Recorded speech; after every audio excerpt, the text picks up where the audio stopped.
Students, now we will discuss resistors connected in parallel. कि resistors को जब parallel में कनेक्ट करते हैं तो उसका क्या मीनिंग है कि हमने हर एक रजिस्टर का एक एंड एक कॉमन पॉइंट पे अटैच करना है, ठीक है, और दूसरा एंड दूसरे कॉमन पॉइंट पे अटैच करना है। तो इस केस में अलग अलग करंट फ्लो करेगा सभी में, लेकिन पोटेंशियल डिफरेंस सेम रहेगा। सीरीज़ में पोटेंशियल डिफरेंस अलग होता है पर करंट सेम, लेकिन पैरेलल में करंट डिफरेंट होता है लेकिन पोटेंशियल डिफरेंस सेम। जैसे आपको कैसे लगे पता कि पैरेलल में कैसे, एक ये लगा लिया मेरे पास रजिस्टर है, एक ये मेरे पास रजिस्टर, ये पैरेलल में रख दिए, इसकी वायर और इसकी वायर को यहाँ पर एक कॉमन एंड पॉइंट पे जोड़ दिया। इसी तरह से इधर से इनकी दोनों की वायर को एक कॉमन एंड पॉइंट पर जोड़ दिया, इधर से कॉमन एंड पॉइंट दोनों के जोड़ दिए। अब इसको हमने सर्किट में लगाना है, तो ये पैरेलल कॉम्बिनेशन होता है। अब इसकी आपने करनी है डेरिवेशन, फॉर्मूला डिराइव कैसे करना है। हम फिर कंसिडर करते हैं 3, हम 3 से ज़्यादा भी ले सकते हैं, 3 से कम भी ले सकते हैं, पर 3 तक कन्वीनियंट रहता है अंडरस्टैंडिंग करना, इसलिए हम 3 ले लेते हैं। ऑलमोस्ट 3 हम रजिस्टर्स लेते हैं या कंडक्टर्स कह लो, कुछ भी कह लो, R1, R2, R3, और इनको हम एक सर्किट में अटैच कर देते हैं, ठीक है। जैसे ये सर्किट बन गया, ठीक है, सर्किट में अटैच कर दिया। आप देखो यहाँ पर ये R1, R2, R3, इसका सारे तीनों वायर्स एक कॉमन एंड पॉइंट, इधर से एक कॉमन एंड पॉइंट, ठीक है। अब ये कॉमन एंड पॉइंट को हमने सर्किट में बैटरी, प्लग की, एमीटर इसके साथ अटैच कर दिया। अब इन तीनों का पोटेंशियल डिफरेंस क्योंकि सेम रहना है तो वोल्ट मीटर तो पैरेलल में लगता है, तीनों के कॉमन एंड पॉइंट्स है ना, इसीलिए पोटेंशियल डिफरेंस सेम है। ये कॉमन एंड पॉइंट है इसलिए पोटेंशियल डिफरेंस सेम है। तो यहाँ पर हमने V लगा दिया। अब जब यह करंट आएगा ना, पीछे से टोटल जितना भी करंट आएगा वो यहाँ पर आके स्प्लिट हो जाएगा। R1 को अलग करंट जाएगा, R2 को लग जाएगा, R3 को लग जाएगा। अकॉर्डिंग टू ओम्स लॉ हम कैलकुलेट कर सकते हैं कि कितना करंट जाना है, V = IR लगा के, ठीक है। तो यहाँ करंट स्प्लिट हो जाता है, टोटल करंट सर्किट में आ रहा है वो स्प्लिट हो जाएगा। अगर हमें 4 रजिस्टर लगाएंगे तो 4 में स्प्लिट हो जाएगा अपने आप। अब लेट कर लेते हैं कि V हमारा पोटेंशियल डिफरेंस है। जैसे हमने बैटरी लगाई है, हमने पोटेंशियल डिफरेंस अप्लाइज कर लिया across the ends A and B। I यहाँ करंट फ्लो कर रहा है, टोटल करंट जो फ्लो कर रहा है वो I है, जो आगे जाके स्प्लिट हो जाता है I1, I2, I3। I1 R1 में है, I2 R2 में है, I3 R3 में है, ठीक है।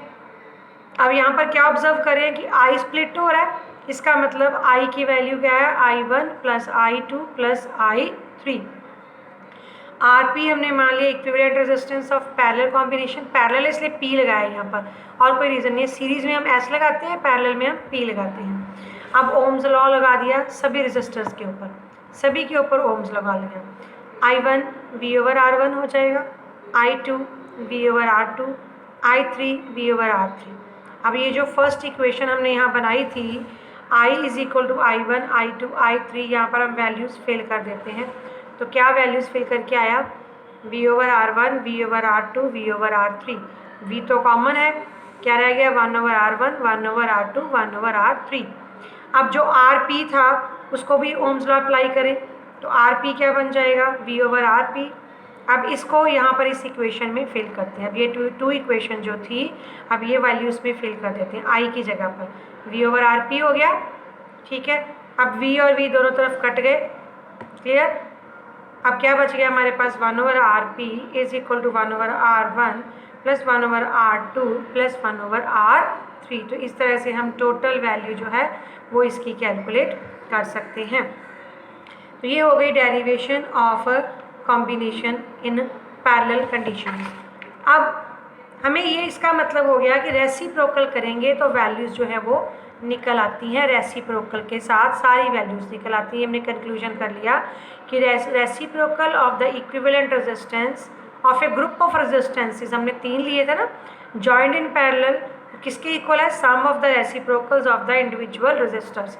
इस डेफिनेशन को आपको याद करने की ज़रूरत नहीं है, इस चीज़ को बस समझना ही इनफ है कि हमारी क्या वैल्यू आ गई है, 1/RP की 1/R1 + 1/R2 + 1/R3।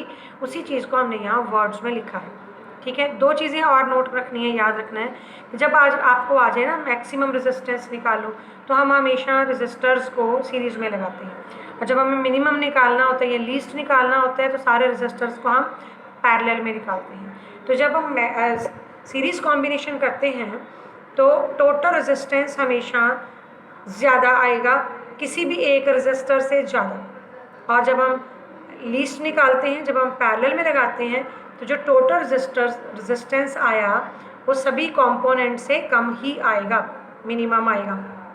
ठीक है, क्लियर हो गई ये बात? ये दो चीज़ें आपको दिमाग में अब रखनी है।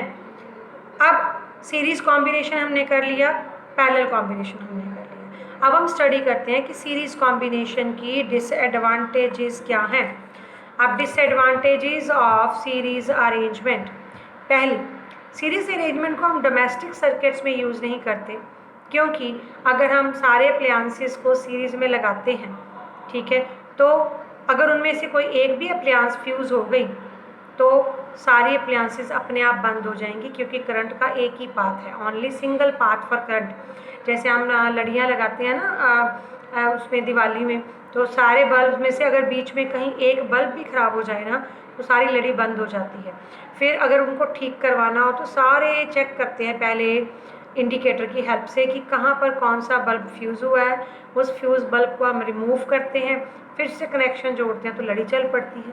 अगर हमारे घर में हम सारी चीज़ें सीरीज़ में लगा दें, बल्ब, फ़ैन, सब कुछ, तो अगर बीच में से एक भी चीज़ फ्यूज़ हो गई, ख़राब हो गई, तो बाकी चीज़ें भी अपने आप बंद हो जाएंगी, क्योंकि करंट का पाथ सिंगल पाथ है। दूसरी डिसएडवांटेज है कि अलग अलग इलेक्ट्रिक अप्लायंसेस को अलग अलग उनका रेजिस्टेंस होता है, इसीलिए उनको अलग अलग करंट चाहिए होता है।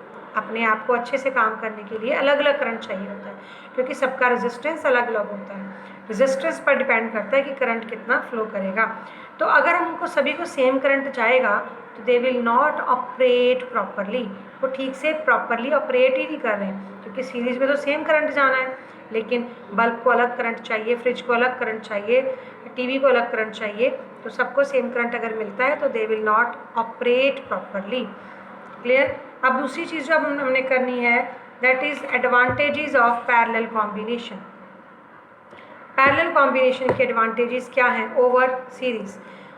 अगर हम पैरेलल कॉम्बिनेशन में लगाते हैं तो अगर कोई भी एक डिवाइस फ्यूज़ हो भी गई तो बाकियों को कोई फ़र्क नहीं पड़ता।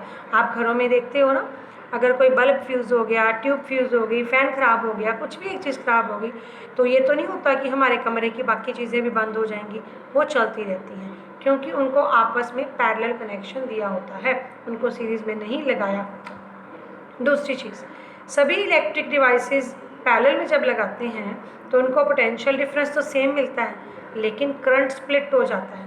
अपने रिक्वायरमेंट के अकॉर्डिंगली उनको करंट मिल जाता है, तो वो आराम से प्रॉपरली वर्क करती हैं। बेशक पोटेंशियल डिफरेंस तो पीछे से कितना आता है, 220 वोल्ट का, लेकिन सभी अप्लायंसेस में जो करंट जाता है वो स्प्लिट होकर जाता है। अकॉर्डिंग टू रिक्वायरमेंट वो अप्लायंसेस अपना करंट ले सकती हैं, इसीलिए वो प्रॉपरली वर्क करती हैं। तो दैट्स वाई पैरेलल कॉम्बिनेशंस को प्रेफर किया जाता है over series combination, specially in domestic circuits.